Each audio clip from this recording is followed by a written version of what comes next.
तो बेटा आज हम पढ़ेंगे रिपेयर ऑफ ब्रोकन बोन। अल्लाह ताला ने हमारा जो स्केलेटन बनाया है ये बहुत स्ट्रॉन्ग बनाया है। इतना स्ट्रॉन्ग बनाया है कि ये हर किस्म के पॉस्चर को, हर किस्म के प्रेशर को टॉलरेट कर सकता है, लेकिन हर चीज़ की लिमिट्स होती हैं। जब किसी बोन पे एक लिमिट से ज़्यादा प्रेशर एक्सर्ट हो जाएगा तो चाहे वो बुढ़ापा हो या जवानी हो या बचपना हो, चाइल्डहुड हो, हर सूरत में बोन टूट सकती है। जवानी के अंदर जब होता है तो अमूमन स्पोर्ट इंजरीज होती हैं, एक्सीडेंट्स हो जाते हैं या कहीं से गिर जाते हैं, और जब बुढ़ापा होता है तो बोन जो है ना वैसे ही वीक और थिन हो चुकी होती है, जिस वजह से जब उन पर प्रेशर पड़ता है तो वो टूट सकती है। और जब बोन टूट जाती है तो ज़्यादा तो इसको उसके रिपेयर का प्रोसेस है। रिपेयर के बारे में पढ़ते हैं कि सबसे पहले उसकी रिडक्शन और रीअलाइनमेंट होनी होती है।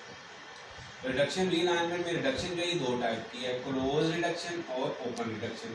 क्लोज रिडक्शन ये होता है जिसमें एक फिजिशियन अपने हैंड्स को यूज़ करता है, अपने हाथों को, अपने फिंगर्स को यूज़ करके जो बोन है उसे कॉक्स करके, उसको खींच कर, उसकी ट्रैक्शन करके उसको नॉर्मल पोजीशन में ले जाता है। और नॉर्मल पोजीशन में लाने के बाद उसको इमोबिलाइज करने के लिए उसके ऊपर कोई चीज़ कास्ट कर देता है, उसके ऊपर प्लास्टर चढ़ा देता है जैसे आजकल है, या उसके ऊपर कोई वो फटियाँ सी बांध देगा। उसका मकसद क्या होता है? ताकि वो बोन्स मूव ना करें, इमोबिलाइज हो जाएं, अपने असल जगह पे कायम रहें और हीलिंग प्रोसेस शुरू हो जाए।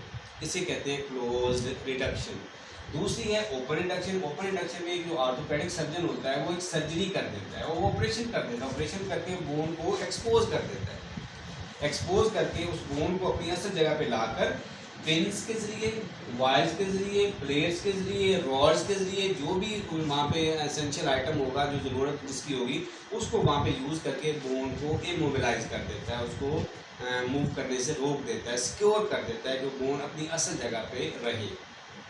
ये पहला स्टेप है बेटा, रिडक्शन और रीअलाइनमेंट। अब क्या होगा? अब आगे इसका रिपेयर यानी कि हीलिंग प्रोसेस शुरू हो जाएगा।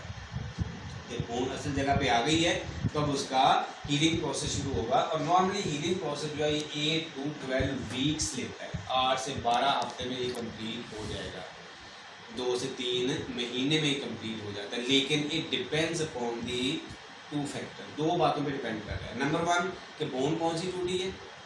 अगर तो बोन ऐसी टूटी है जिसमें वजन नहीं पड़ता तो जल्दी ठीक हो जाएगी, लेकिन जो वेट बीयरिंग बोन होगी उसमें टाइम हमेशा ज़्यादा लगेगा।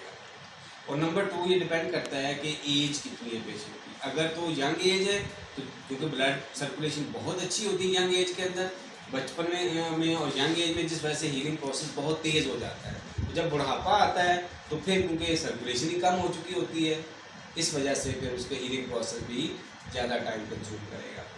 अच्छा, हीलिंग प्रोसेस का जो पहला स्टेप है उसे कहते हैं हीमाटोमा फॉर्मेशन। जब एक हड्डी टूटती है तो बोन के अंदर भी हमने पढ़ा था ब्लड वेसल्स होते हैं, उसके इर्द गिर्द वाले टिश्यूज में, स्किन के अंदर भी ब्लड वेसल्स होते हैं। तो जब बोन टूटती है तो इसके जो ब्लड वेसल्स हैं वो फट जाते हैं। जब ब्लड वेसल फटेंगे तो उनमें से खून बाहर निकल आएगा, यानी कि हेमरेज हो जाएगा। ब्लड वेसल से ब्लड का निकल कर फ्लो होना क्या कराता है? हेमरेज, यानी कि हेमरेज हो जाएगा। जब हेमरेज हो जाएगा तो फिर वो ब्लड का वहाँ पे क्लॉट बन जाएगा, वो जम जाएगा। वो जो क्लॉट बनता है, वो जो गन सा पड़ जाता है, उसे कहते हैं हीमाटोमा, यानी कि हीमाटोमा फॉर्मेशन होगी। हीमाटोमा फॉर्मेशन होगी। वो ब्लड वेसल्स जिन सेल्स को ब्लड सप्लाई कर रहे थे, अब वो सेल डिप्राइव हो जाते हैं, डिप्राइविंग महरूम हो जाते हैं। जब उनको ब्लड नहीं मिलता, इसका मतलब है उनको फूड नहीं मिलता, उनको ऑक्सीजन नहीं मिलती, उनकी वेस्ट प्रोडक्ट्स रिमूव नहीं होती, जिसकी वजह से वो सेल जो होते हैं वो नेक्रोसिस यानी कि डेथ होना शुरू हो जाती है। जब डेथ होनी शुरू हो जाएगी सेल्स की तो फिर वहाँ पे स्वेलिंग भी हो जाएगी, और वो जो फ्रैक्चर वाली साइड है वहाँ पे अब पेन फील होगी, दर्द महसूस होना शुरू हो जाती है। तो ये पहला स्टेप था हीमाटोमा फॉर्मेशन। दूसरा स्टेप जो सॉफ्ट कैलस फॉर्मेशन का है, जो 3 से लेके 4 हफ्ते लेता है नॉर्मली। इस स्टेप के अंदर फाइब्रोब्लास्ट और ऑस्टियोब्लास्ट, फाइबर बनाने वाले सेल्स और बोन फॉर्मिंग सेल जो होते हैं वो इन्वेट करते हैं। नए ब्लड कैपिलरीज जो हैं वो उस टिश्यू के अंदर फ्लो करती हैं, और नई ब्लड कैपिलरीज के फ्लो करने के ग्रो करने के 2 फायदे हैं।